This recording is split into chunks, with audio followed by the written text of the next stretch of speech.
vi ste sada, babi moj, na najljepšoj rijeci na svijetu.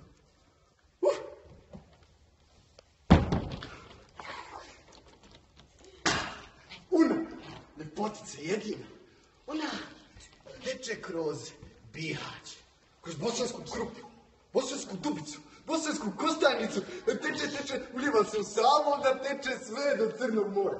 Tu se dešava čuvena ona regata. To ti je, jole moj, kad sjedneš oni gumeni čavac i onda upad ga, ona teče, ti gledaš i uživaš u ljepotama bosanske krajine. Jeste vi dobro? Šta vam? Nisi ti na Hećin da mi to pitaš? Nisi ti Srđine Hećin da me to pitaš. Hećin je seko, doktor. Jazuk je govori tako starijim od sebe. Jazuk je sramota. Dobro, okej.